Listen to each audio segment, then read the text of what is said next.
Alright guys, I am back, and for those who don't know, last week Pakistan and India were engaged in a very brief, a very intense, and dare I say a very unfortunate military conflict.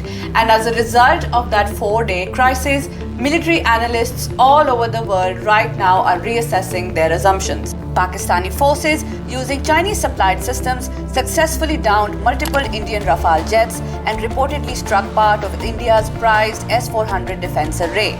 Some people call it China's deep-seek moment in warfare.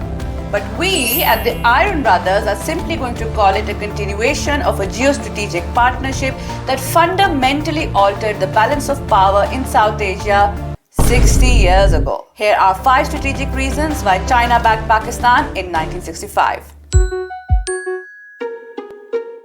Number 1. Creating a counterweight to India's regional dominance. Following India's defeat in the 1962 Sino-Indian War, Beijing recognized Pakistan as the perfect counterbalance to Indian regional power. During President Ayub Khan's March 1965 meetings with Zhou Enlai, the Chinese premier explicitly acknowledged American attempts to make India into a counterforce to China. Supporting Pakistan created a permanent security challenge on India's western flank, preventing New Delhi from focusing exclusively on China. Oh shit, not good. Number 2. Advancing the People's War Doctrine. For Chairman Mao, Pakistan's Kashmir campaign perfectly embodied China's revolutionary doctrine of people's war, similar to Beijing's simultaneous support for Vietnam. Both conflicts were framed as wars of national liberation against regimes backed by greater powers. A September 1965 Chinese essay titled "Long Live the Victory of People's War" positioned these conflicts as part of a global anti-imperialist struggle that would tie down and ultimately defeat Western powers. Number 3. Breaking the encirclement of China. Beijing viewed American arms flowing to India after 1962 as direct evidence of encirclement, the same concern driving Chinese policy in Vietnam. Foreign Minister Bhutto signaled this alignment in July 1963, declaring that any Indian attack would no longer be confined to Pakistan but would involve the largest state in Asia.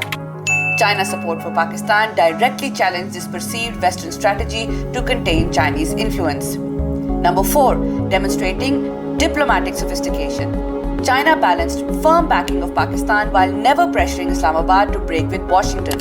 When President Ayub visited Beijing in March 1965, China remarkably suspended its massive anti-American demonstrations over Vietnam bombing to avoid embarrassing Pakistan. This calculated flexibility proved China would be a reliable ally without demanding exclusive loyalty. Number 5. Establishing China as an Asian power broker.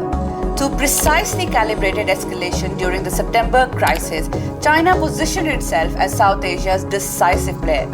When military planners drafted a note giving India just 1 day to comply with border demands, Mao personally extended the deadline to 3 days to gain international sympathy. This careful balance of threat and restraint allowed China to reassert its role as a major power whose interests could not be ignored while avoiding direct superpower confrontation. The seeds planted in 1965 have blossomed into one of Asia's most consequential strategic partnerships. Last week's demonstration of Pakistan military's prowess using Chinese tech is the direct legacy of a 60-year-old investment in containing and counterbalancing India's hegemonic ambitions in the region. Leave your questions in the comments, and thank you for watching.